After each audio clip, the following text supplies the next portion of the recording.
Well, hello and welcome to the Backpacking Podcast. As always, I'm here with my good friend Jeremiah Stringer, who is running the audio tonight. So this may be a rough night for us, but we might pull it off okay. What do you think, Jeremiah? I think the guests can carry this one. They won't even need. I think you're right. I think you're right because today we have some pretty amazing guests with us. Do you want to introduce everybody? I'll introduce the former FKT holder. I know it stings a little bit, and y'all are going to have a boxing match later. But the former FKT holder of the Sheltowee Trace, which runs through right where we are in Kentucky. Yeah. That's true. It does.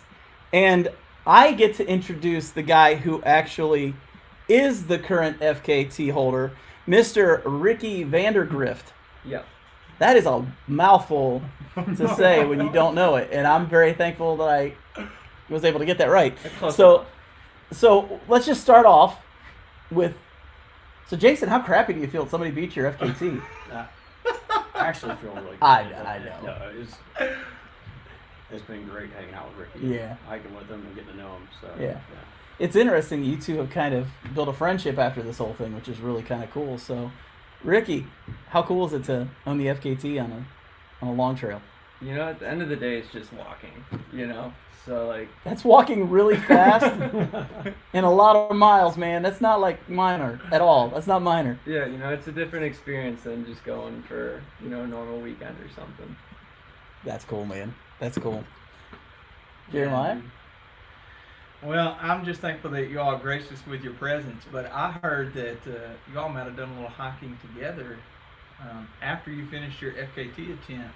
Where did you all go and what did you do? Well, Ricky's only been off the trail, 2-3 weeks now? Yeah, I think it's like 3 weeks. Yeah. So I just happened to see an email pop up in my inbox from the FKT site, and I started looking through it, and I was like, I'm going to check out mine and make sure we're all still standing. Lo and behold, It's not standing it's anymore. Not standing. So I researched, I looked into Ricky a little bit to see who he was and found out he was here in Ohio, here in Bethel, Ohio. I was like, wow, that's pretty cool. 2 people from Ohio. So I reached out to him and we started messaging back and forth. And Representing the Buckeye State. Yeah, go Bucks. Yeah. I like that. A week later, we were hiking the Twin Valley Trail in Germantown, Ohio. It was a 26-mile trail there. And we went out for 21 miles of it. Had a good time. Yeah. Took you 15 minutes? Yeah. Yeah, I think they only hiked. I think they literally did like 6 miles a minute. I think was their pace. Yeah, it was pretty I impressive. don't think I do that in a car. Well, we actually pulled off the picture right here. This is the one that was actually online. Yeah. Now it's a little different. You got the FKT holder, the former FKT holder there, and he's actually. This is the thing that's impressive. Okay, we had to get to this at some point. Ricky, you have hiked the AT. This is the second time you've done the Sheltowee Trace. You're now the self-supported FKT holder, all the while with a prosthetic. Yep. That is amazing, man. That is. Am I wrong about this? I want to hear about it. I want to hear your experience and how it's different from the typical hiker. Well, I won't really know how to tell you it's different from a normal hiker because I've never had 2 legs. Touche. But yeah, I was born missing my fibula. Usually I tell a better story than that. It's a shark attack or something. Ninjas. Yeah, ninjas. They come out every once in a while. But yeah, no, I was born missing my fibula and had my foot amputated when I was like 18 months old. And then it's just kind of been this way ever since. I've had prosthetic leg growing up all the while. And, I've just been able to adapt so well just having that from an early age. It's never really been any different to me. Yeah. So people are always like, what's it like to have 1 leg? I'm like, I don't know what's it like to have 2 legs. Like, you tell me, how do you describe that? It's just part of life. Yeah. So That's pretty awesome, man. That's pretty awesome. They're already getting some comments in right now. Just think we'll put those up there. This one was first to Jason Wish says Chuck Norris, here, hold my beer. That's awesome. Let's see. Let's go over here. We've got Jason and Ricky. You are in the presence of Gonex Royals. That's not true. Jeremiah, you're in the presence of. That's awesome. We can't get away from it, can we? No, it's inescapable. For It's me. inescapable at this point. We're going to hear about Gonex at some point. Now, Ricky doesn't know about Gonex. So, short of the story is, we as YouTubers get these like Japanese companies that want to send us stuff. And most of the time we all say no because we don't want to have cheap stuff on our channels and all that. Well, Jeremiah occasionally says yes. And on this one occasion it was for a Gonex backpack Yeah. and he wore it on a video. With pride. Well, it's the Shield Brothers video. It wasn't mine. But then you talked about it Yeah, on their live stream. on their live stream, Should've and never since done. then, it's just he's the Gonex king.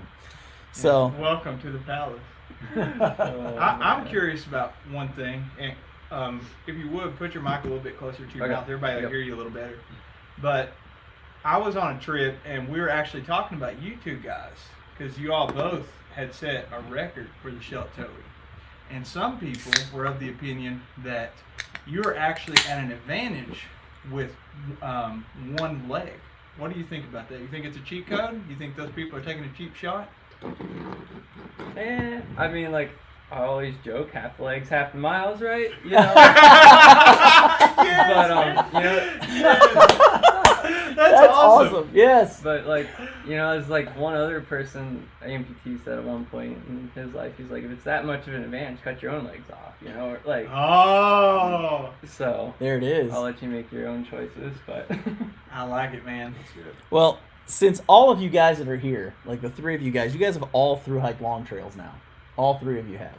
And so what I want to do tonight is I want to actually have a little pop quiz and ask you guys some questions about being on long trails. All right, so basically we got 5 questions, and I'm going to ask the questions, and all 3 of you are going to get a chance to answer these questions. And I want you to answer as honestly as you can. No lying. You gotta hear the truthful answers on this. So the first question is simple.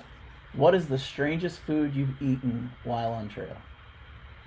And Jason, you get to go first. Oh, Goodness. Oh my, I absolutely have no idea of what I We ate. can It was come back weird. to you. I just had normal food on the trail. You're never hurting in a bad spot and had to eat something funky? You got to come back to me, seriously. All right. Oh man, we can do that with Jeremiah. Go second here. Tell us what your answer would be for this. Well, some people have heard about this before, but I would say probably the weirdest was the chips I ate out of the trash can at that laundromat. That was pretty weird. Jalapeno kettle cooked. Yeah, they were delicious. Pulled them right out of the trash. Well, they were in a Ziploc bag. It's not that you even the pulled right out of trash. the trash. Right out of the trash can. Some trail Nice. town. There it is, even, man. I don't even remember. Wow. What about you, man? You were on the Appalachian Trail, so of everybody here, you spent the most time on trail. Yeah, I mean, I guess a pack of Tums for a day's worth of food is pretty good. What? I mean, they were sort You of... had no antacid, guaranteed. Like you had no acid in your body whatsoever. You were like, you probably had the most calm stomach any human being's ever had from doing that, right? Yeah. No, my buddy gave those to me because he's like, at one point you're gonna need these, and then I was like, yeah, I'm hungry, I don't have any food, and didn't feel like stopping to meet him somewhere, so I was like, I'll just keep going. Wow. That's He a wins. beast. That's a whole lot better than chips out of a trash can. That's pretty impressive. Yes. A bottle of Tums. Well, you know Tums are basically, right? What, chalk? They're calcium pills, basically. Calcium. There's basically Carbonate. calcium pills because like calcium's a antacid.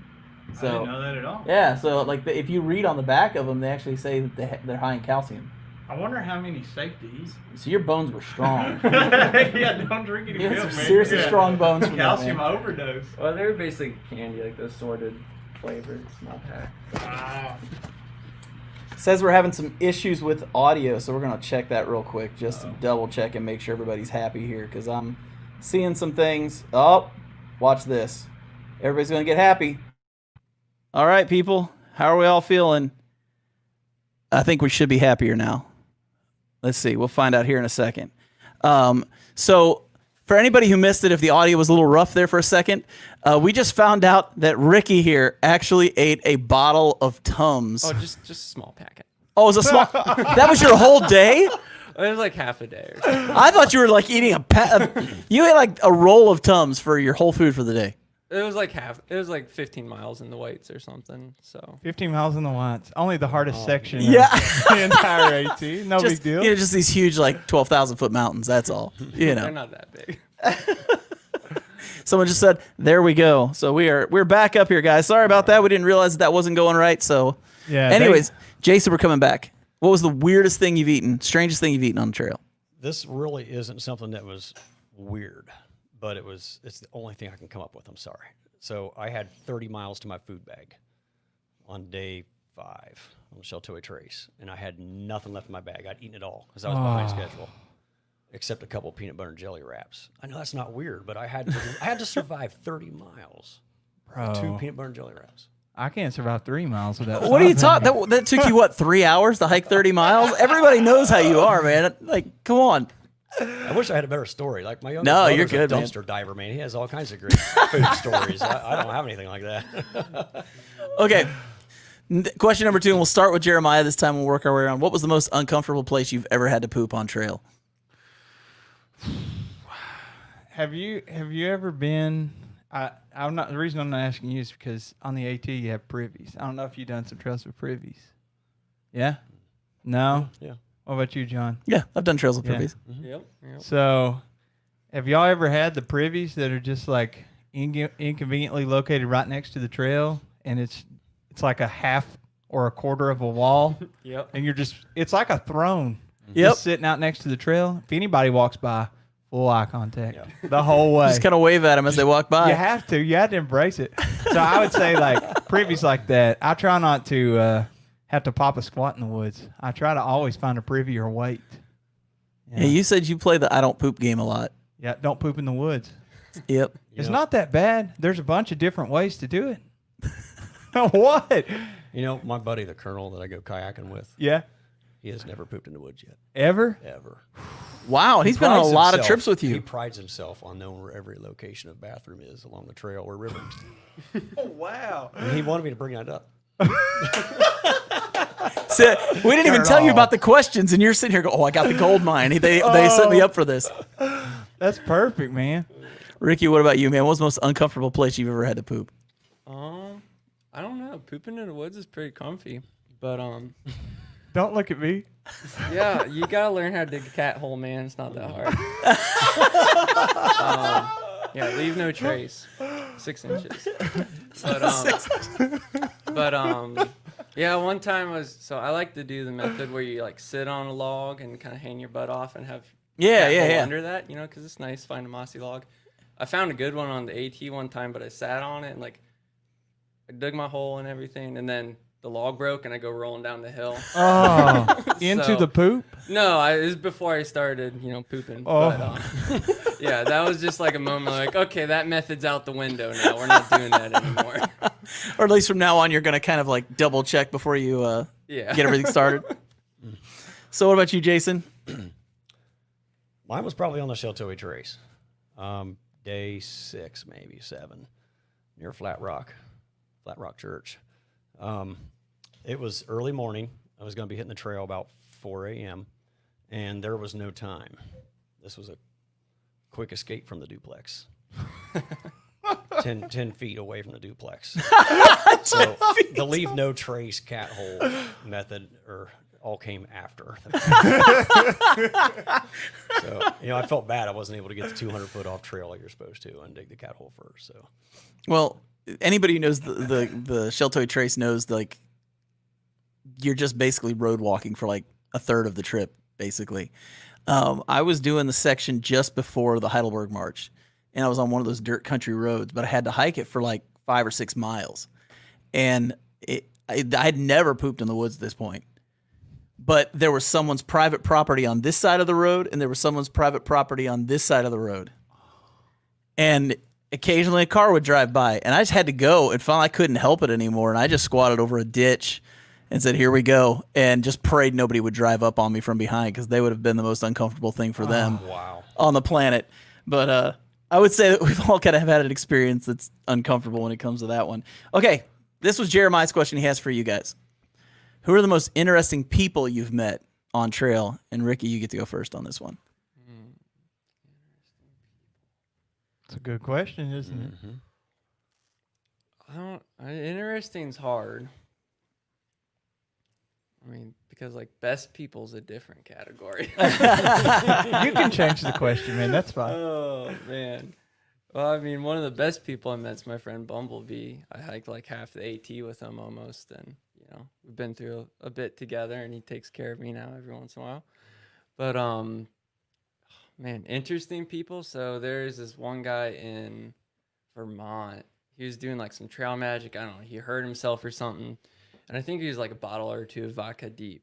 But he had these like hot dogs he was cooking in water or whatever. And we were hungry, so we ate them or something. But the water was nasty. Like, I think he peed in it or something. I don't know. No, probably not. It was just nasty old water. It's been there for a minute, But anyway, he's telling us, like, we're getting close to the whites. And he's telling us that, like, in the whites, like, you can't hike as fast because there's, bigger mountains, right? And we're like, okay, we know that. Like, we're not crazy, right? We've heard that before.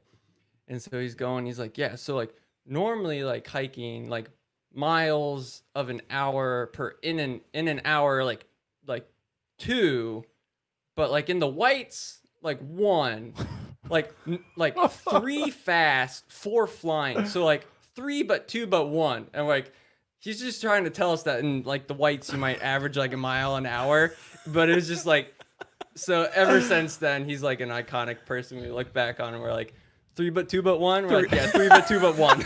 Wow, is that what you call it? Great. Yeah. So then, now we're jokes sometimes. We're like, is this like a 3? No, this is like a 2. No, I think we're at like 4. Yeah, we're definitely flying. So That's awesome. That is great. Okay, so while we were talking there, the Colonel actually chimed in and said, I challenge Jeremiah to a multi-day trip to see who poops first. Oh, wow. I don't know. It always hits me like when I get back from a trip, especially if it's multi-day, like 3 or 4 days, then the next couple of days are, it's all a blur when it comes to pooping. I just think you should go, and Jason and I will go with you guys, and we'll just be the video crew. Sounds fantastic. Except when you poop. Oh, yeah. We're not videoing that part. I accept the challenge. Okay, it's been accepted, Colonel. Hope you're still watching. So, nice. What about Wish? What's some interesting people or person that you met on trail? I feel like you probably have more opportunities to meet someone like Ricky was describing when you're on a long distance trail that you're multiple days or weeks or months. But for me, it was probably in 2 years ago, coming up here this winter, I met 2 fellas in the Hoosier National Forest for an overnight hike. Dan Becker, Jeremiah Stringer. Oh, those are weirdos, no. man. Strange people right there. That's a good answer, man. What happened? It was a good time. Yeah, that was fantastic. That's the first time I ever met you. First time I ever met Dan. We had a great time, and you had the perfect campsites. Oh, yeah. Perfect campsites. Peninsula out on the lake. That was nice. Yeah. Thanks to that hiking guy. Is he the one that turned you on to that? Chris. Yeah. Oh, that's really cool. Yeah. No, That's really cool. But seriously, on the Sheltowee Trace, I ran across a family that was doing their shakedown hike for their AT hike. It was the Caseman family, Russell Caseman and his wife and daughter. They had like their 11-year-old daughter with them right along the Cumberland River there on that section. Yeah. And that was pretty cool. They were doing one of their final shakedown hikes, and I stopped and talked with them for a little bit. It probably cost me about 5 or 10 minutes of my FKT time. And that would have been all the difference between you and Ricky. So you better be glad he met that lady. You know what I'm saying? How many people was that? You said the whole family? Yeah, it was the husband, wife, and the daughter. Wow. That's awesome. So dude. he's still out there actually getting ready to finish it, I think, or putting some more. They only made it like maybe 500 or 600 miles, and they bailed. Yeah. COVID probably played a part of that. Yeah. Oh, yeah. But he's back out there doing another section right now, I believe. Wow. I met some families like doing section hikes on the AT. I always thought it's super interesting whenever you have a whole family, especially I'd heard stories about bringing kids, like bringing 5, 6-year-olds. And I'm like, I can't imagine. I can't even imagine that like in my house every day. So taking them out on the trail every day. Right. That would be crazy. You met my 2-year-old. Imagine taking him out on a trail every day. He'll He'd probably be running ahead of me. I wouldn't be able to keep up with him. I could barely keep up with you. I'd never keep up with him. So, okay, Jeremiah, interesting people you've met on the trail. I'll name one. I'm going to go with Bubbling Brooks.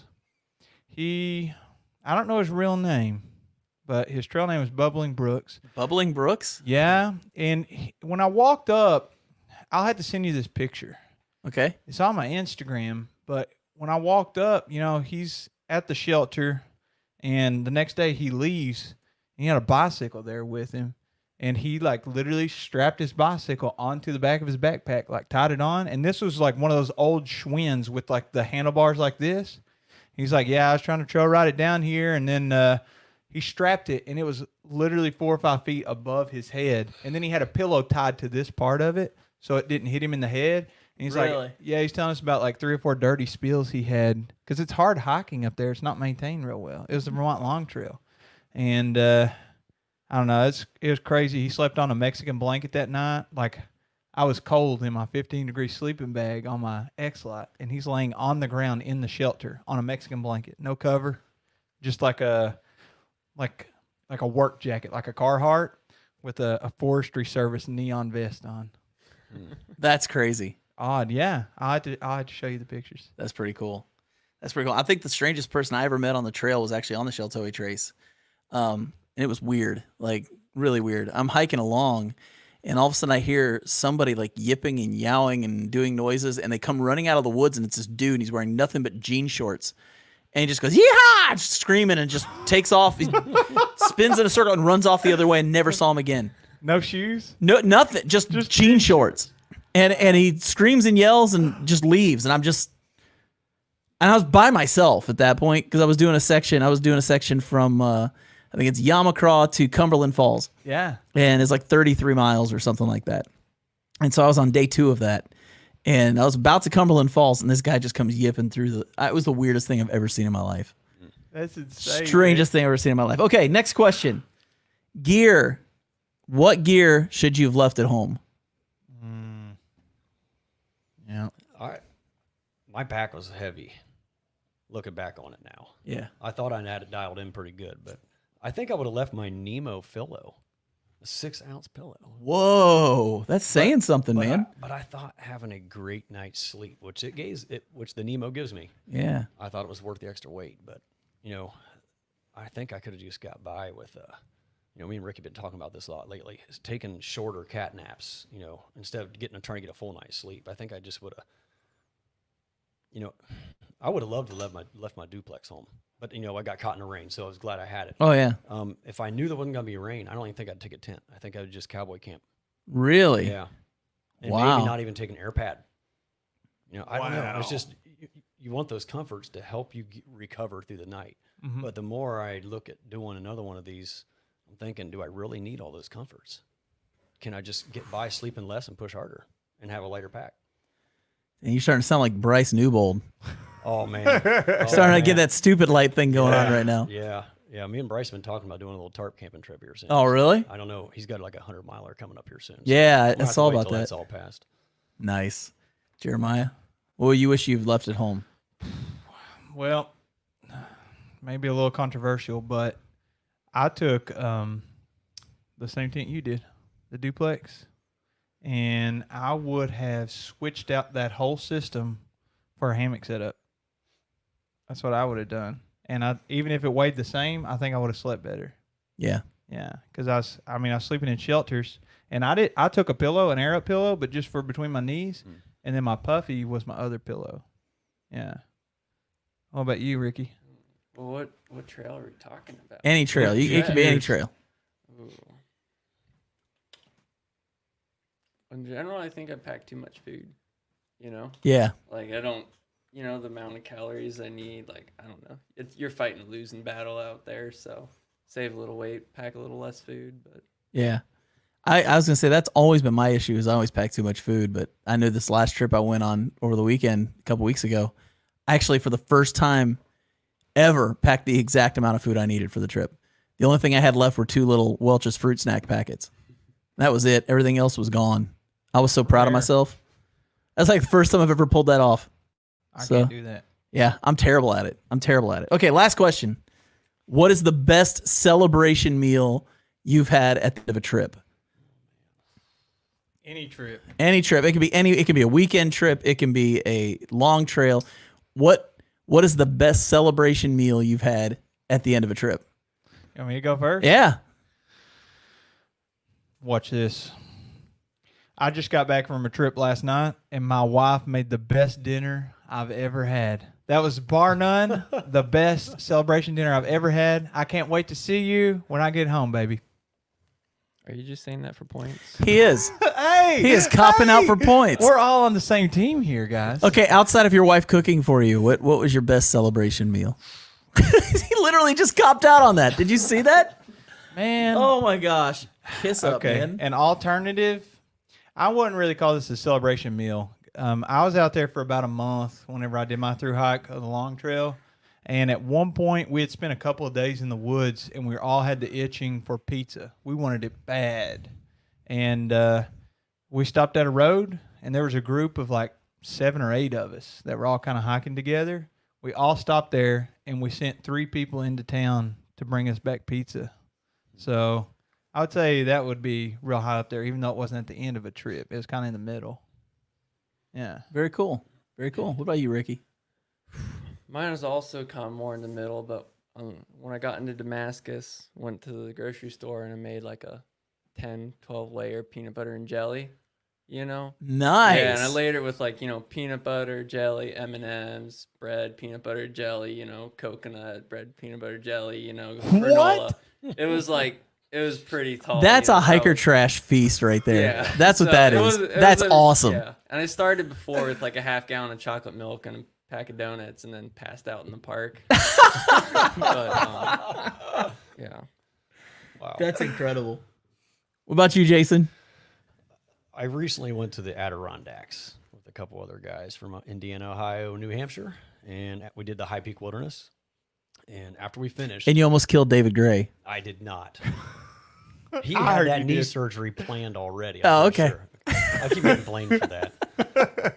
Anyway, we completed our hike. Everybody said their goodbyes, and me and Goat and Jeremy were heading home, and we're flying down the highway. No one has eaten a post-hike meal yet, so we're all starved to death. I mean, ravenous. You know, all of our hiking food's pretty much been eaten, or it's the last thing you want after a hike is to Right. hiker food. So we're flying down the highway, and lo and behold, we pass a food truck on the side of the road. So we pull over, and they're making fresh, hot sausages and burgers cooked to order. Oh, With all the nice. fixings, the peppers and the onions sauteed up, and all the condiments and Nice. all the canned drinks you could think of. So we all ordered some good food there and had it roadside before heading on home. That was Oh, hard to that's beat. incredible. That was hard to beat. Usually it's a nice big ribeye or something like that at a restaurant, but this was pretty unique being on the road, like a little roadside stand. That's really cool. I know my last trip, me and my buddy Josh actually got sushi. Like, we just were in the mood for it. And it was like, dude, there's a sushi place on the map. Let's go. And we just chowed on sushi afterwards. And it was weird because usually, like, you're like, I want a burger, I want pizza, I want a steak, I want something that's just like huge and gross and awesome at the same time. And it's just like, no, I just kind of want to eat raw fish, you know? I don't know. It's just weird. But we got some people giving you a hard time already, Jeremiah. So Sean Schultz has come on here and said, I bet Jeremiah eats a bunch of cheese the day before to stop him up so he won't poop while on trail. That's a good strategy. I didn't even think about that. I could take 2 Imodiums, put me out of commission for 2 weeks. I'd definitely beat You the crime. could. You could. And then here's another one. Jeremiah wishes he would have left that Gonex at home. Scott's right. Scott's right. I think we've done more advertising for Gonex Oh, 100%. during this podcast than anywhere. Yeah. It's amazing. I want to see some questions for the guests, too. Yeah, I'm kind of pulling up on some of them here. Y'all don't crap on Jeremiah for hyping his lady up. Hey, that's what I'm talking about, Tyler, my man. That's what's up. You're still kissing up. Let's see. We got That's Hardcore. I think that came in after talking about you guys saying that you would probably go without tents and cowboy camping and everything. So let's see. I don't see a lot of questions right now. Let me see. There was one up here I think I saw. I have a question for him while you're looking for that. Okay, here it is. Okay, what'd you get? Jason and Ricky, what was the toughest part of the Sheltowee Trace Trail for you during your FKT? For me, it was probably coming into I think it was day 8, right before John Muir. I was heading southbound, so it was after John Muir Overlook maybe. There's a section where the trail is almost like your hand or the fingers. Yeah. And you're going back and forth, back and forth. You're not making any progress by the crow flies, by the way the crow flies, but it was like almost mentally breaking me down, not making any progress, and I was like almost cursing the trail. That's the that mental area from aspect like of it. Peters Mountain South, isn't it? Yeah, Is that area that you're talking about? I know that part destroyed me when I It's was right on at the it. line, right at the Yeah. Kentucky line. Yeah, that was not fun. Yeah, I think that's what I'm talking Yeah. about. Yeah, that's not fun at all. I remember that really well. I remember when we did it, it was like raining for 4 or 5 straight days, and you would walk 5 feet and your feet would just go out from underneath you because it was just flat mud the whole time, and it was miserable. I remember telling somebody I need to hike that like when it's not gross outside so I can actually enjoy it, because that was the one part of that trail I never want to go back to because it was just so awful at that point. If I remember right, I was doing that with 3 other people, my wife and another couple, and I was like, we need to skip, like, on the map, if you have to walk around the finger, let's just cut across. Yeah. And I think this is the same location. And I was like, I'm going to go scout it out. I'll be right back. And I went, and there's like caves and rivers and everything running in between there. You could not skip Can't do it. You got to go the whole thing. It was a ravine, like 20, 30 feet drops. Yeah. What about you, Ricky? Toughest part? Honestly, like the last 2 days, I got hammered by rain, or like one of those days I got hammered by rain. It kind of wrecked the last day a bit too. So coming into the gorge, it started raining real hard. There's a road walk up before the Red River Gorge, and it started raining pretty hard. And then just going through the gorge, I was going through there in the middle of the night, and just all the creeks were like, knee high and just flooding. Like you stick your trekking pole and it's vibrating, and I'm like, well, either I'll get swept away or I'll be fine. There's sections where it's like, nice trail usually, but just like 6 inches of water for like, it was miles that I was just walking in water. So once it stopped raining, eventually the next day, like my feet were just wrecked or at least my one foot was wrecked, and my other one's carbon fiber, so I was fine. but my other foot was just wrecked from, walking in water and mud for miles. And then the icing on the cake was coming around one section around Cave Run Lake. There's like 5 miles of horse trail. Yes. And that was just Horrible. Oh, it's I don't know. I love that it's by the lake, but the horse trail is terrible to walk on. Yeah. And it had rained a bunch, so like there's one point where like I lost the tip to my trekking pole, because it's like just mud pits for 5 miles, right? So I lost the tip to my trekking pole, and then like my foot got stuck, and then I would step on my prosthetic, and then that starts getting stuck in there. So I step back, and it almost comes off, and like got my shoe and my prosthetic and me and out of the mud pit, and like there's a lot of yelling in that section. So yeah, I got to the dam and just like laid down in the middle of the road. I forgot that was a road on the dam, but I just like yard sailed it in the middle of the road for a minute, and was like, I need to recollect thoughts. Oh yeah, I know exactly the part you're talking about. Yeah. That's when that's wet. That's rough. Yeah, horse trails at like 1 a.m. are not recommended. Which section was this? Cave Run Lake, Okay. just south of the dam. Yeah. Yeah. I'm curious, you're talking about the prosthetic, what your footwear or the situation is with the end of that while you're backpacking versus just everyday life. So really I've got one leg that's I'm using for everything right now. Uh-huh. And actually Amputee Blade Runners down in Tennessee, they just hooked me up with it. And some other people really helped donate some money down to them to help with it, cost and everything. But I'm sorry, what was the question? It's just like, whenever you buy a pair of shoes, are you just putting the other shoe on that same? Yeah, as far as like footwear or anything, I really don't do anything different. It's Okay. It's pretty much just like I treat it like a normal foot for the most part. Sure. I was just curious. I thought some of the other people might have the same or similar question. Yeah, it was really interesting because I saw the picture of you two Yeah. that was posted earlier, and I thought he took your foot off because the way it looks, but it's just really interesting the way it's set up. Is it set so that like it's kind of springy? Yeah, I mean, So- like, if you want to see my foot, you can see my foot right now. Oh, can we see your foot? What? Dude, let's totally see your foot. That's awesome. So that's sorry if my shoe's dirty, but Yeah. Can you take down the graphic so everybody can see on there? Yeah, give me a second. Let me just I'll throw this up there real quick that All Things Outdoors literally thought of that same food truck when we asked that question earlier, so I want to make sure you knew that. So, that's really cool. yeah. So this is my Does that say Foo Fighters in the back? Phil hour. That's I was excited. I'm a big Foo Fighters fan. I thought maybe that's what that Yeah. was. But yeah, no, I just got this reel recently. Like I was saying, from amputee blade runners. They're some of the nicest people I've met down there. But that's what I use. They mounted the foot in the back there, so I actually get this little bit of a curve, kind of like an actual blade leg. Previously, I had all my feet were mounted distally down here, down at the bottom, and just with having it mounted in the rear up higher, I've got that room for the blade, and it makes all the difference. Like I say, it's like it feels like walking with two legs or running with two legs. Yeah. Whereas like previously it was like, it was always like it'd be nice to know what having two legs feels like. Like I don't care that I have prosthetic, like it's fine, but like it'd be cool to know. And like with this setup, it's like I think I know what having two legs feels like. That's really cool. Yeah. I saw that and I thought, man, that's just the design just looked really interesting. Yeah. Just how that works. It's like 100% carbon fiber and like 2 bolts. So, high That is speed, really low cool. drag. Well, now that we're about halfway through this thing, you know what we need to get up on the screen now, Jeremiah? Oh, what's that? It's time for the fake news ticker. So the fake news ticker is now running, and that will be on for the rest of the time, so everyone can just kind of enjoy what's really not true. So, okay, so let's continue talking about this FKT thing with the Sheltowee Trace.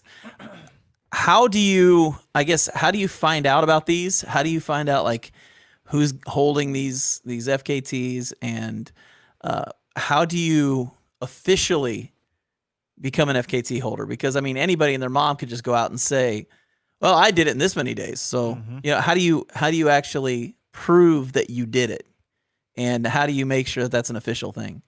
So the FKT website, they do a really good job. The folks down there, they're super, super awesome.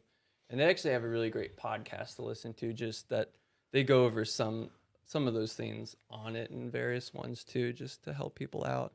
What's that called? What's our podcast called? I think it's just the Fastest Known Times podcast. Sweet. But yeah, on their website they have everything if you just search FKTs.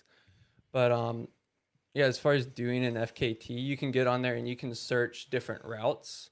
So you could search by like state, or you can search specific names of trails, and if it's on there, it'll pull it up and it'll show you the list of everyone who's gone for that, and what the time is, and if it's supported, unsupported. And you can even add your own. They kind of have to be things that are like meaningful though. Like you can't do like my mailbox to your mailbox, because that doesn't mean anything except like to me and you. I was just gonna say, can I do a lap around my house and like? Yeah, no, save that. Of course, Jason wishes here. If he knew I had an FKT for that, he'd go beat it, and then I wouldn't have it anymore. So. Yeah, no. So it's got to be something meaningful that like other people would find meaning in as well. But yeah, and then you go out there and you run the trail or hike it, and you have like a GPS tracker, so that you have the GPX file. You submit a GPX file and photos and trip report to the Fastest Known Time website, and they review it. And you can do that with like anything. Like you did it with a spot, right? No, I use the inReach as well. Yeah, that's what I meant. I'll use the inReach. Yeah, the inReach. Yeah. That's right. Yeah. And you could probably use like Gaia even, a Gaia app or something like that, right? Yeah, Strava. I submitted Gaia and inReach. I wanted to double. Do some of them, like, I've heard of people having problems with it, like skipping, like it'll connect the dots, but if it's not sending a signal, like frequent enough, I guess you would say, then it kind of looks like you haven't stuck to the trail, or if it's kind of jumped. Did you run into anything like that? Yeah, it's like some people call it like the breadcrumbs that it drops. Yeah. If you don't have your log and send interval in small increments, it'll do that. It'll look like just a bunch of straight lines on the Garmin inReach, like people think you're not really hiking that far and that fast, or he's skipping trail sections, and that's not the case. Yeah. But that's the way it kind of tracks it for what everybody sees on the map share link. Yeah. But when you get back home and load it all and look at it on the website, it usually shows, it'll tell you the actual mileage that you That's cool. went, so. Well, I know, like, one thing I've noticed, because I've used Strava before, I've used the several other like tracking apps that track hikes or walks or whatever, and none of them get the same mileage. Is that an issue, or how is there a way to work around that? Or On day one, I had a 3-mile discrepancy between Gaia and my InReach. yeah, But at the end, it all kind of worked out. They both said 353 miles. They might have been within a mile of each other. They were that see, close. you make me feel really good when you say that, because I swore it was not 323 miles when I hiked that trail. I was like, there's no way that is 323 miles. Sideways miles don't count. I guess not. Yeah. Did you get the same number too whenever you were done? No, I think mine was like 2 something because I had it on 30-minute intervals. And so the thing is, they're not checking to see if you hiked 300 and whatever miles. You know, they're checking to make sure that you have that breadcrumb along the trail. Yeah. You know, That you weren't like skipping and catching a ride with somebody, and all of a sudden you were like walking 47 miles an hour. yeah, yeah. That's Yeah. probably a good thing. yeah. That's probably a good thing. Okay, right now, let's see. Oh gosh, take that off. Outdoor Thor says, I have about 10 videos that all I have to do is make them public, and I keep hesitating to post them. What do you suggest to a person hesitating to start a backpacking channel on YouTube? Well, that's a good question. Is that one for me? I don't know. I mean, Yeah. actually, can we say something? We got to say something here. There's something important here. Like this past weekend, you hit a major milestone, and last week you hit a major milestone. You hit 5,000 subs on YouTube this past weekend, Yes, I did. Congratulations. and Well, you hit thank you. 8,000 subs. Oh, on yes. YouTube. High So- five to that. So you guys are like killing it right now. So I mean, really, you two should be the ones answering this question. I don't think I'm qualified to answer that question, I'm but not either. I would just say, I'd say hop on and do it, and give it your best and put in the hard work. What about you? Just have fun with it. For a lot of YouTubers, it starts out as just a way to document your hikes. Yeah. Just like I was filming my kids as they were growing up. It was kind of just doing that for myself.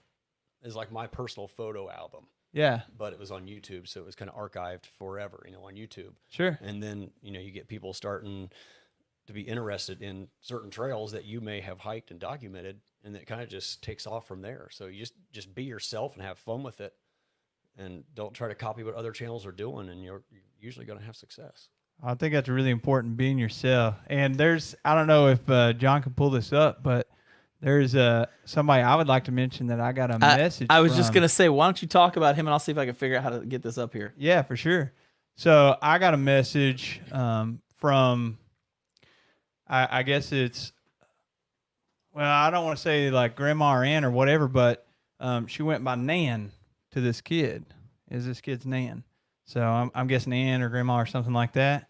And she sent me a DM and was telling me about somebody that started a YouTube channel named Odin.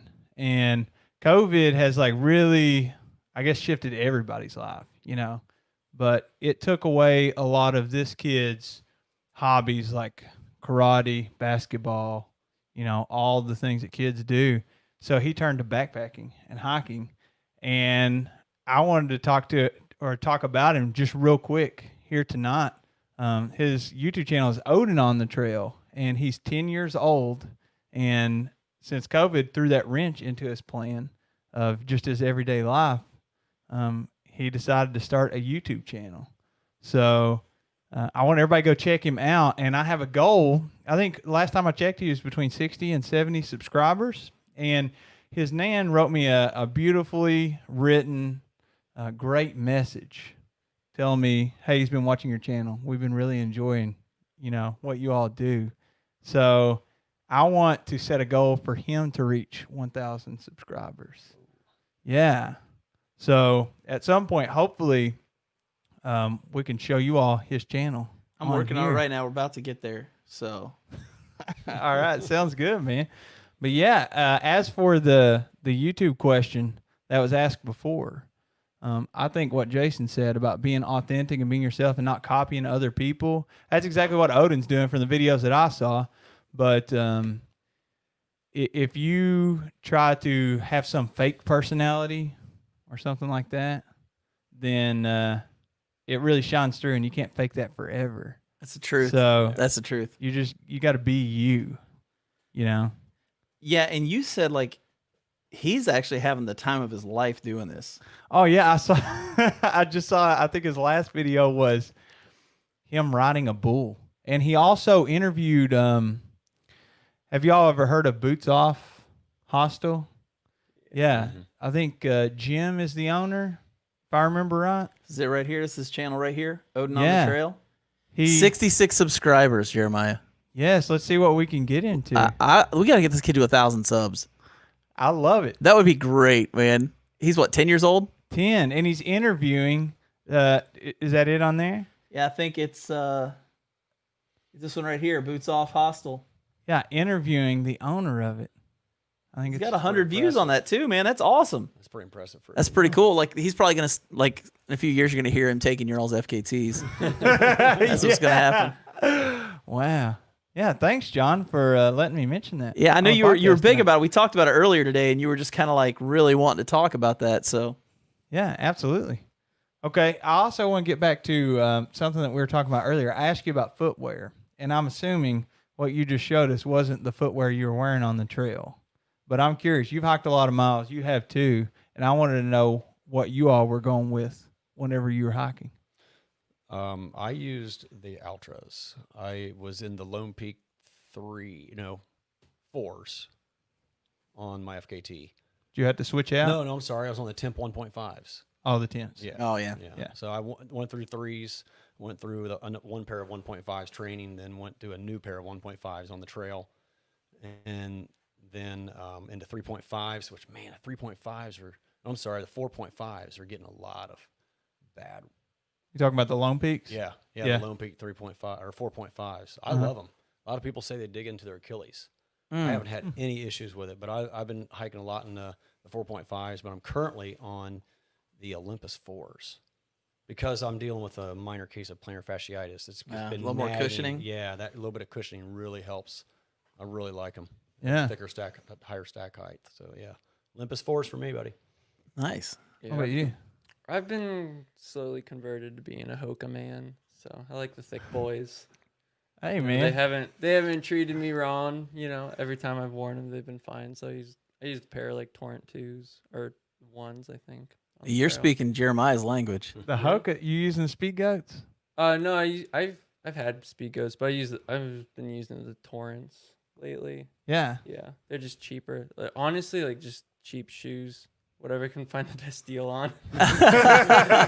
You only got to worry about 1 foot, anyways, right? Yeah, more or less. Yeah. And there, I mean, like you got like an inch, you can step in little puddles and not get wet. Like, Oh, they're yeah. thick. You know. That's my favorite thing about the Hokas.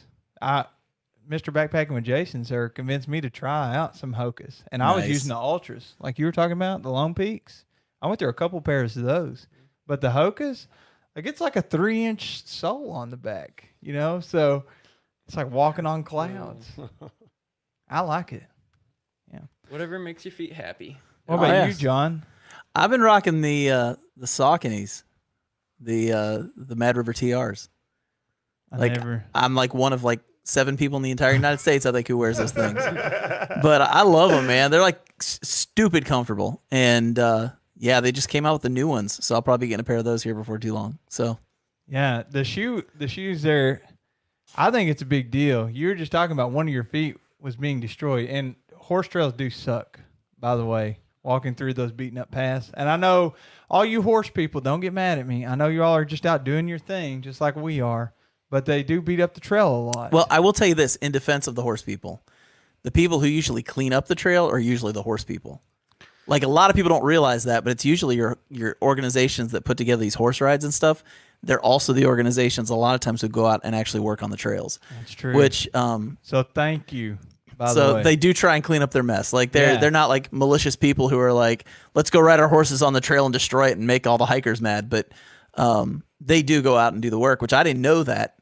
And I got on Facebook one day and fell into the suck hole that is Facebook and like read like all this stuff and like this huge argument going on and found out all this stuff about what these horse organizations actually do.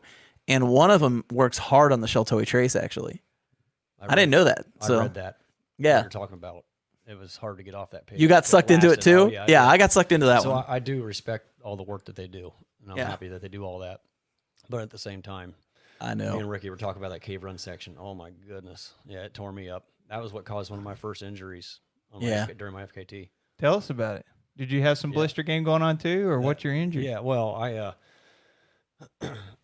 I tweaked a ligament or tendon or something in my right ankle, kind of in front of my lower shin area. Were you running or? No, I may have been running when it happened, but Yeah. I remember just stumbling and tripping all through that cave run section.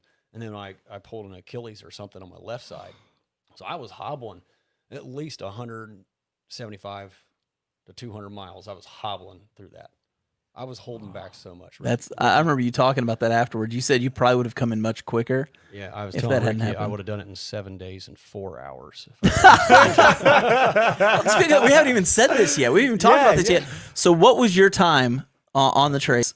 Mine was 9 days, 6 hours. 9 days, 6 hours, and yours was? 7 days, 14 hours, 10 minutes. Which was Wow. 3 hours behind the supported John Harden time. Back when Wow. it was 3:23 or 3:19. I think 3:23. Yeah. I think. So that was what I was originally going for, was to beat John Harden, which was going to be about 44 miles a day. And I was only able to hold that pace for 3 days maybe. Yeah. This man did it. Yeah. all What was your 7 pace? days. 44 miles a day, wasn't it? Yeah, it was Something like just that. under 44, like 43.8 or something. Oh my gosh. Easy hikes, man. There's Easy two. hikes.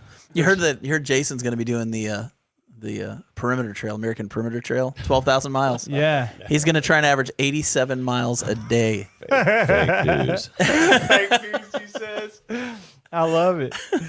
So now, how competitive? I mean, here's the thing I found out about a lot of the FKT guys is, yeah, they're competitive, but at the same time, they're really supportive of each other. Mm-hmm.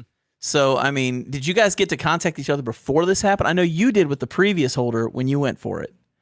So did you guys not meet until after? Right. Yeah. Okay. I didn't kind of even know. failed on that. I should have reached out to Jason beforehand and tried to He was meet just him sneaking or around, something. getting all that information without talking to me in person. Yeah, no, but he reached out afterwards. But yeah, like you were saying, the community, as far as the trail community and like the FKT community in general, it's just like super supportive, and you hear that all the time. Is like the previous record holder helping the next guy trying to beat it. You know. That's awesome. Yeah, that's pretty cool. That's awesome. Okay, we got a few comments in here. Let's get these in so we don't forget. What's up, guys? Jason and Ricky, Sheltowee legends. Congrats. I know this guy actually has through hiked the Sheltowee Trace. Yeah, he was on our trip. Yeah, you just hiked with him this past weekend, Yeah. didn't you? Yeah. Yeah. What's up, Samwise? Samuel. Yeah. So Hike to Change said, I need to thank Jeremiah for sharing his sponsor. I bought the Gonex backpack, tent, and sweet skateboard. Yes, they make a skateboard. I threw up in my mouth a little bit. We got a lot of people saying they're going to check out Odin's channel. There's already people like giving the number of which subscriber they are. That's pretty awesome. Let's see. What a cool way to inspire. Cool story, Jeremiah. Oh, thanks, Jeremy. So here's a question for Jason. How do you like the Temp compared to the Lone Peak? I went to the Temp because of the higher stack height. I felt like the Lone Peak 3s that I started in, and then I skipped the 3.5s, went right to the 4s. I think that may have contributed to a little bit of my plantar fasciitis, possibly. Mm-hmm. I was still on the fence about whether zero drop was the way to go. And there still is a part of me that wonders if that is the best way to go. But I was able to cure it in the one foot. Now I still have a minor case of it in the other foot.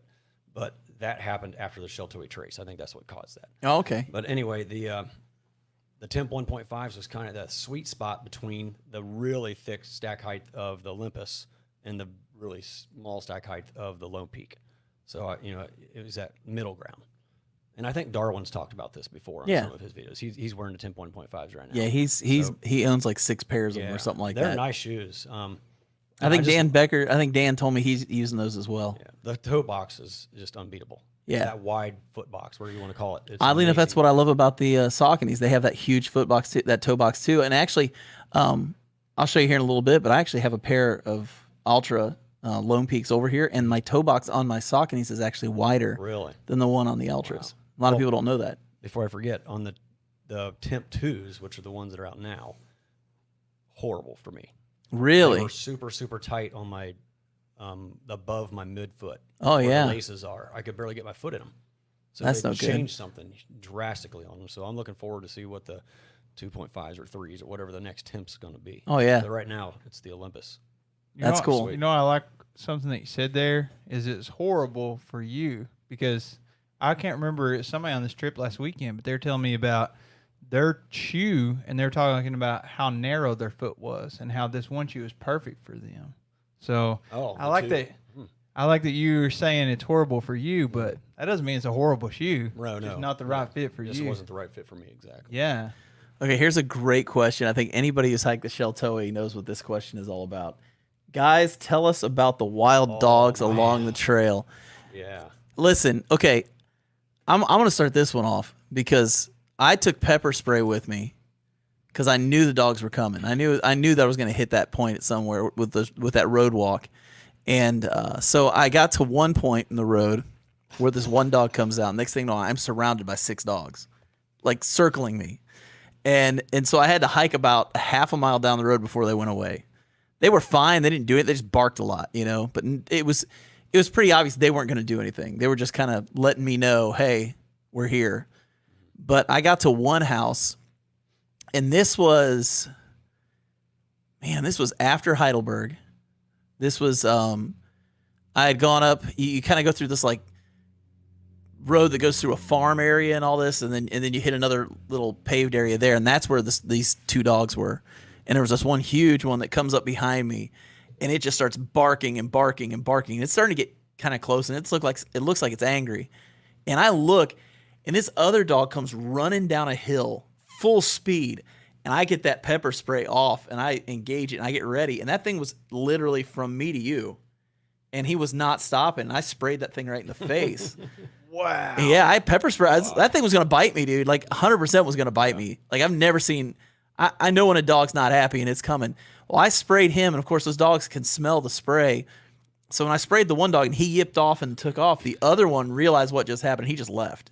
Wow. But – I know a story, and I'm not going to say who it was, but I was talking to one guy, and he said this one dog tried to bite this girl that was in their group, and he shot it. Yeah.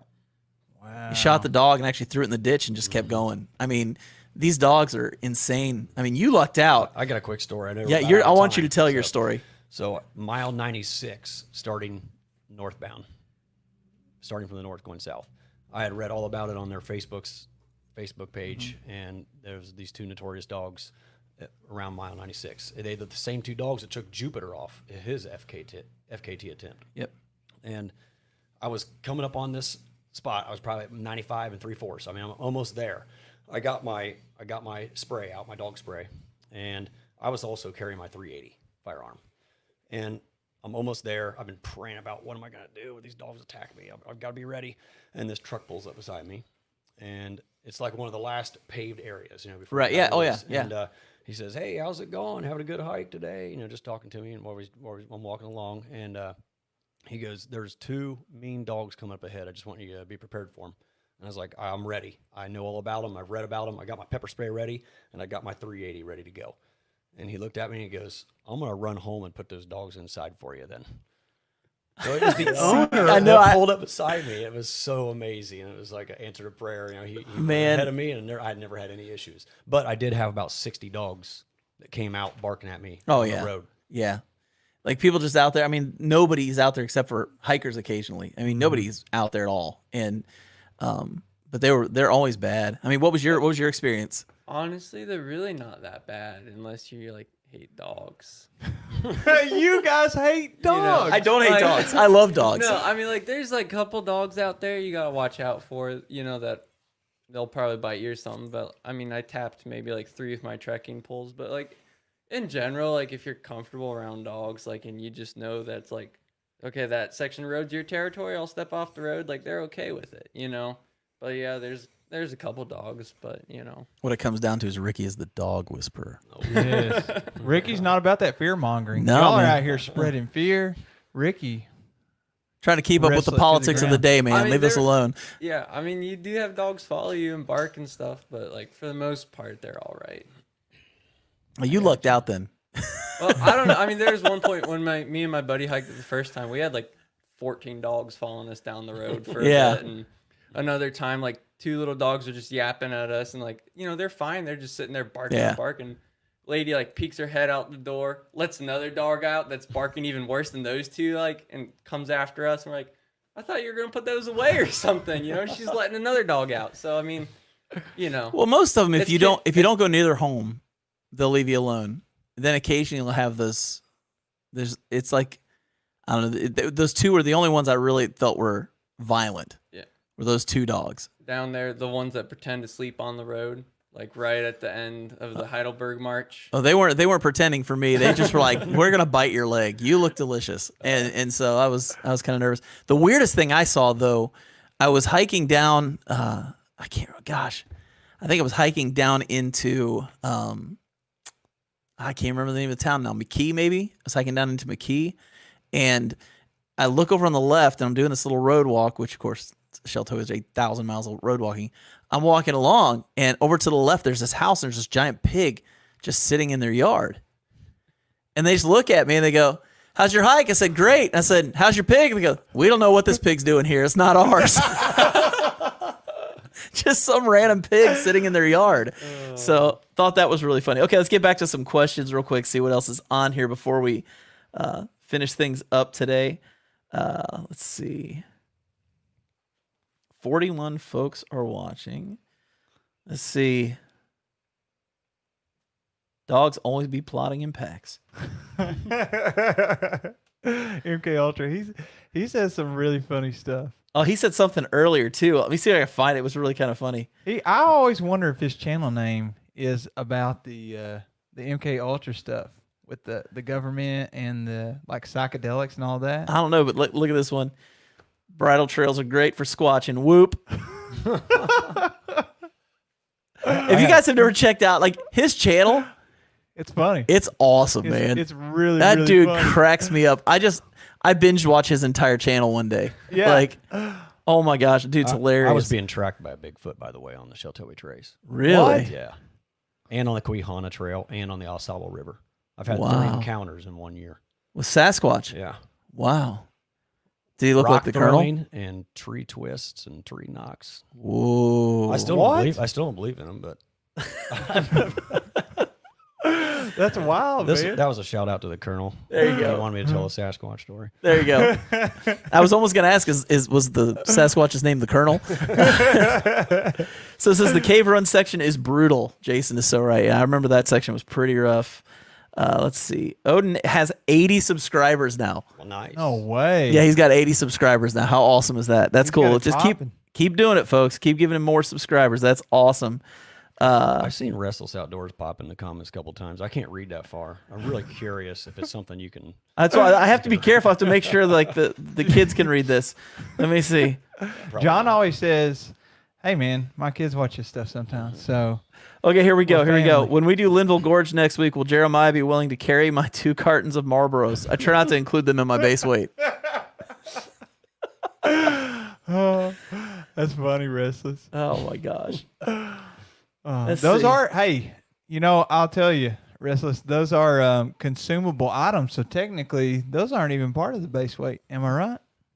No, there's consumables, so they're not base weight. Yeah, exactly. I guess you'd have to eat the filter. I mean, how many do you have to have for it to be heavy anyways? They're not that heavy. Well, he said 2 cartons. Well, 2 I cartons, guess. that'd be pretty heavy, I think. Yeah, but after 15 minutes, they'd mostly be gone, right? I'm just kidding. I'm just kidding. Okay. Anyways, let's see, we got more comments He was coming in just here. Joking. Oh, yeah. Let's see. We got y'all fellers ever heard of the screams at Lake Vesuvius? I've heard You- about them. I've heard about them. Yeah, I've been there twice, but I didn't hear the screams. I think the Shill brothers talked about it in one of their live streams, and it's this like cat. I think it's a bobcat. Yeah, it's a cat that does these bobcats. screams out there. Have you heard of this? No. It's creepy. It's really creepy, and they're loud, Yeah. like really loud. Let's see. I don't know if you've met Ricky, but he's not really scared of anything that Well, I've found. I'm curious, Ricky. What was your 100% mind control stuff. scariest moment? Did you have any frightening or scary moments on the Sheltowee at all, or even the AT? Ooh. I don't know. I mean, like the first night I ever camped alone on the AT, I mean, bear's always gonna get you. Like you just know bear's gonna get you. But yeah, I mean, not exactly. I don't know. Was that your first long hike, the AT? No, I did Sheltowee in 2016 and then the 18, 17. Did you bring any bear spray or anything like that on those? No.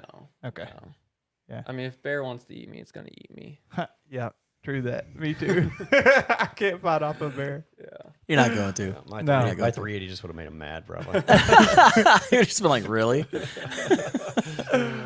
So, just talking about the animal thing, how many of you guys, when you first got into backpacking and you're out there and it's quiet, every little leaf that moved, you swore there was an animal right outside your tent? I think that still gets me. Does it really? Yeah.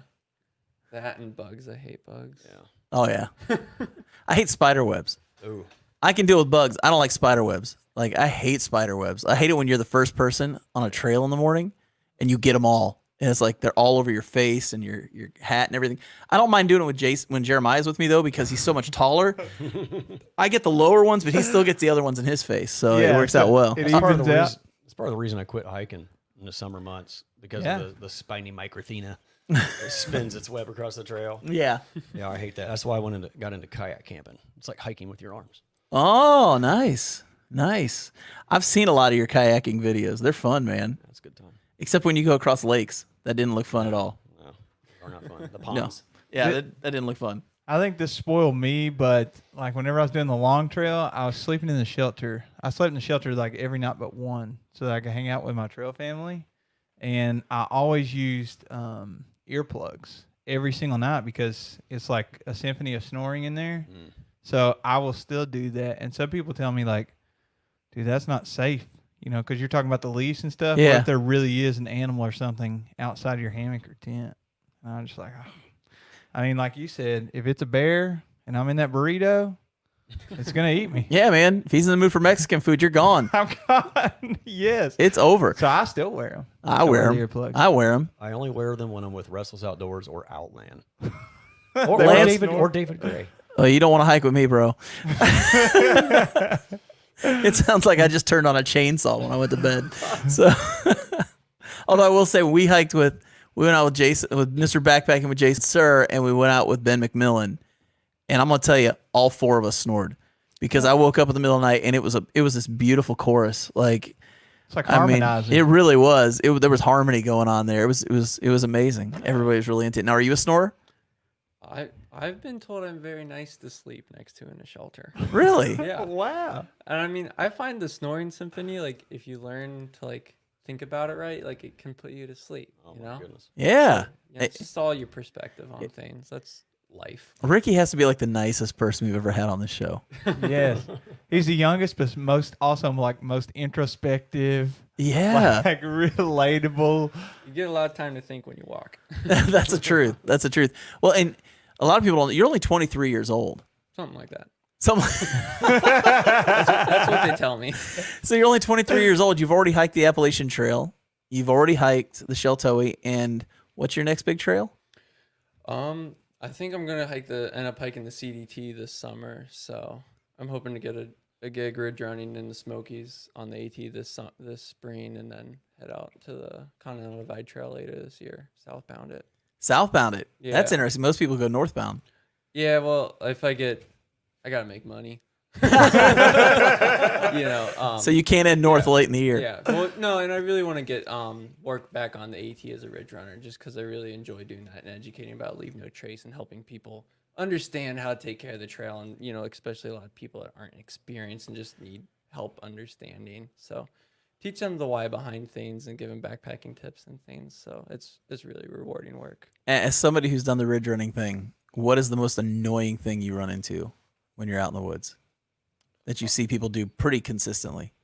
Leave trash behind and not pick it up.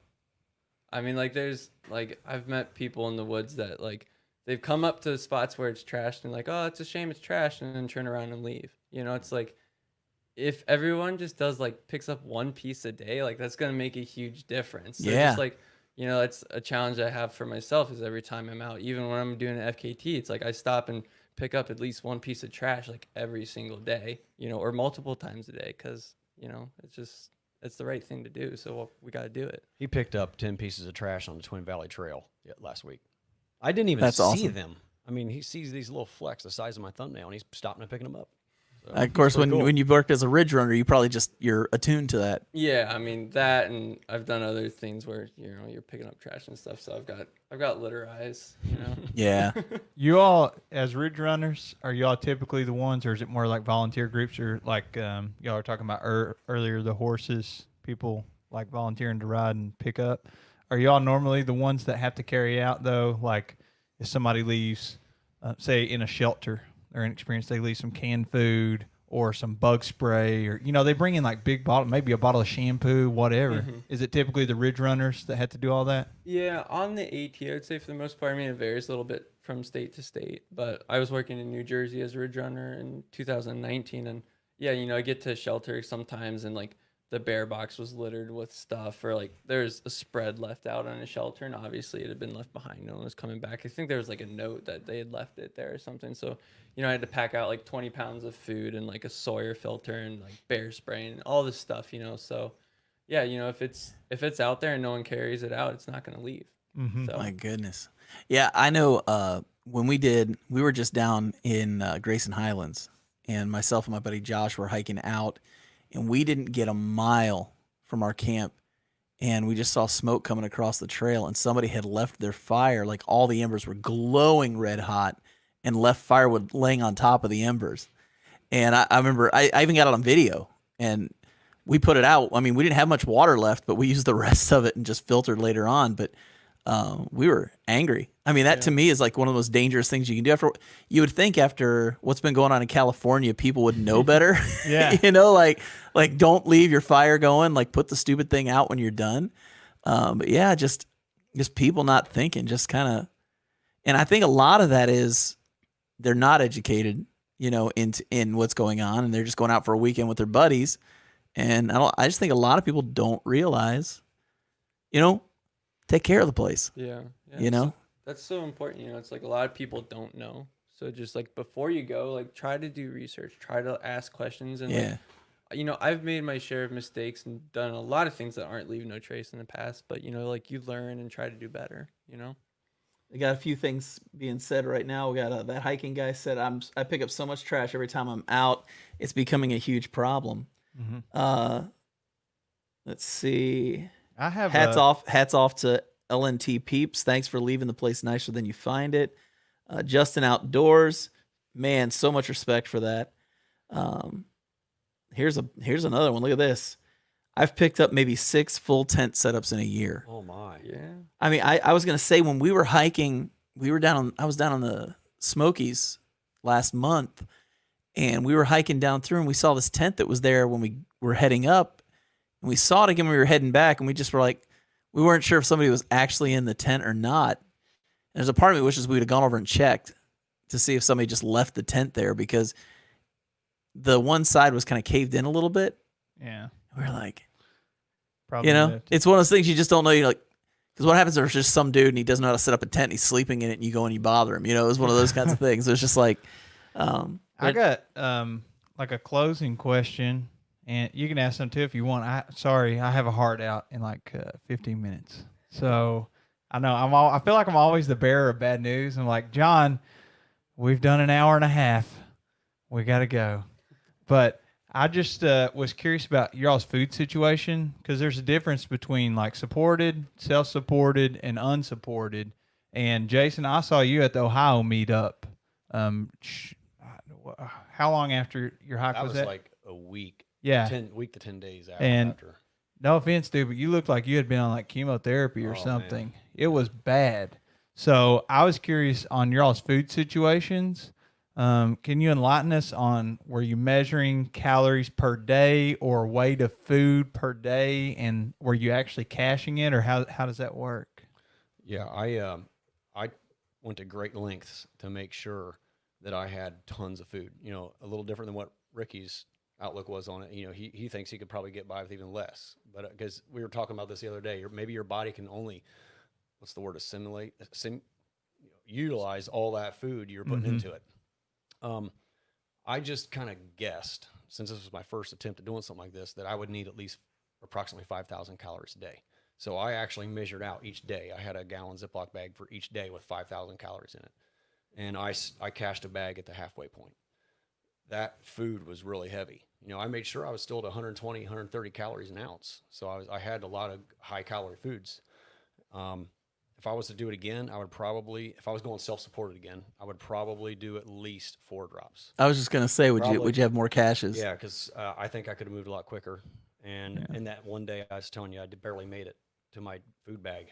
On day 5, you know, I was behind 30 miles from where I thought I should have been, and I almost starved. So, yeah, I think I could have used 8 or 10,000 calories a day. But at that point, can your body really use that caloric intake at that high amount? I don't know. Yeah, can your body actually digest it that fast? Can you carry 40 pounds of food? Yeah. It's just a point where you got I've to tried. say enough's enough, man. I've tried. Yeah, I'm thinking maybe 6,000 to 8,000 calories next time. Sure. Is what I could probably go through in a day. Every day. Because Jason. and like you said, I had lost, when you saw me, I was down 10 pounds at least. Yeah, I lost a pound every day. And I got it back pretty quick, but yeah, I went down. Well, when I saw you at the Sheltowee Trace celebration, oh yeah, I was you were still pretty skinny back then Oh, too. man. I mean, not like you're not skinny now, but I mean, Yeah, you're too yeah. skinny. yeah.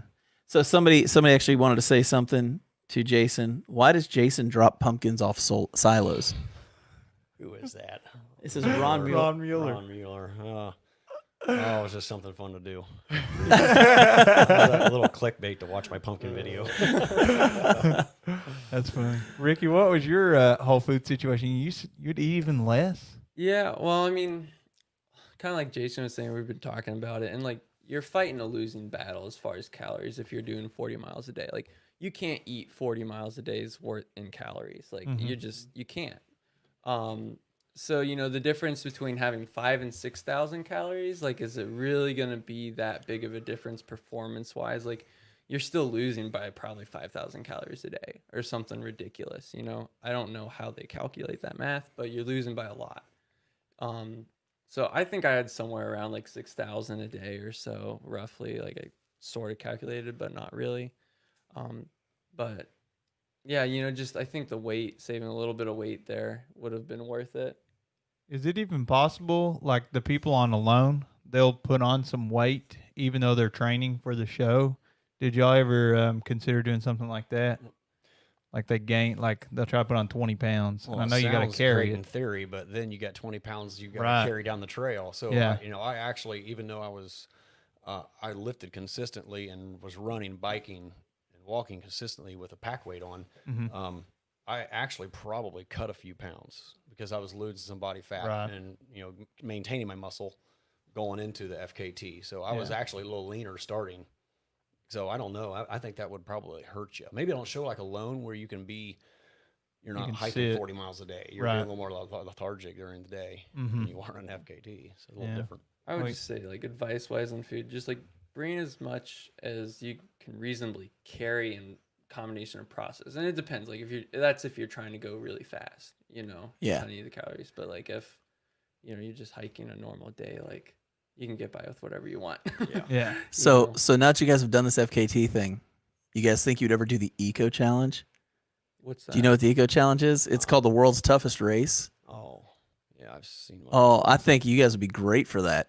You start off and I think they just did it in Fiji. I watched it. It's on Amazon, but they did like a 30 or 40 mile kayak across the ocean. Then you hike 40 or 50 miles, and then you ride a mountain bike for another 40 miles. And then, it's just like, and it's constant, and you're going, 1,000 miles or something. And some of these guys are doing this stuff in like 10 days, and it's just like, it's an insane challenge. Do you guys ever consider doing something like that? I don't know if I'm really into something like that. Well, you're FKTing, so you're already a half out of your mind. So, it's worth checking. Isn't it a team effort? Yeah, you do it with a team. When I'm doing something like this, I kind of want to just rely on myself.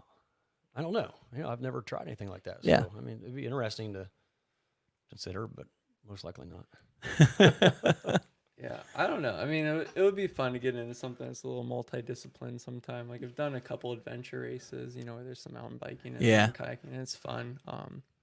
I think it would be fun. There's some routes I know that I've heard of, like more out west, where there's a little bigger mountains and stuff, where like there's some FKTs where the guy, bikes from the city to the trailhead and then, runs to the top, and then to bag the peaks, there's some like rock climbing disciplines in there. So I don't know, dreaming up a route that's kind of like that, where there's a few multiple disciplines in it. I mean, I have to learn a little bit better, more than walking and running, but it'd be fun to try something like that sometime. We'll see. That's awesome. I think Ricky should quickly mention his rowing background. Oh, what you You wanna got talk for about us? that a little bit at all? Yeah, before I got really deeper into the hiking, I mean, me and my buddy had done a bunch of weekend trips here and there, but I rowed in high school, so like rowing like you see on the Olympics and everything. I did that for like 5 years, and towards the end I got on the national adaptive or like Paralympic team, and so I competed in youth nationals in like Sarasota, Florida, and New Jersey, and then with the Paralympic team I went to Worlds in 2014 and 2015 in France and Amsterdam. So That's or awesome. France, but That is awesome. yeah, so Wow. I was That's actually really cool. just recently been torn between, do I like keep hiking stuff, or like do I try to get back into the rowing maybe? So I think I'm gonna stick with the hiking for a little bit, but Do adventure racing, because rowing comes into some of that. So, it's a different type of rowing, but yeah. Oh man, still. No, that's awesome, man. Hey, I appreciate both of you guys being on the show. I really do, because it's a unique night for us. This is usually we're doing everything online. Like even Jeremiah and I aren't in the same room for a lot of these live casts. So definitely glad. I know this was Jason's idea too. Like I'm not even gonna pretend like we came up with this. Like No, he Jason drug us. contacted me and he flat out said, "Hey, do you guys want to do this? I'll get a hold of Ricky and we'll see if we can make this happen." And so great idea, man. I've been wanting to come down here since your first season. Yeah. And I know you guys had a lot of people on the podcast in between then and now, but I knew I'd eventually get down here. Well, we knew Yeah, we I had wanna to do get it the in person. podcast to where it was worthy of you being on it.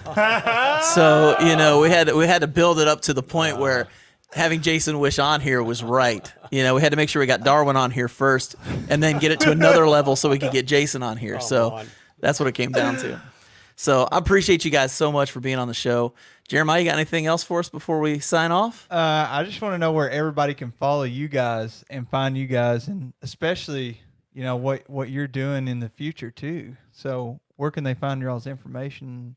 I think I'm on Facebook and Instagram. I think Facebook's just Ricky Vandegrift, and my Instagram's like Richard.Vandegrift or something like that, but I'm on there somewhere. Yeah, That's we'll awesome. put it in. Yeah, there's not too many description. people with missing legs, so that'll help narrow it down. or with the last name Vandegrift. That's like a really unique last name. So that made it easy to find you when he was telling me about you. So Yeah, he needs a YouTube channel now. I know. Yeah. I don't know how to technology. I was So, just gonna say we just talked about this before the podcast. You are not a technology guy. yeah, maybe write me a letter or something.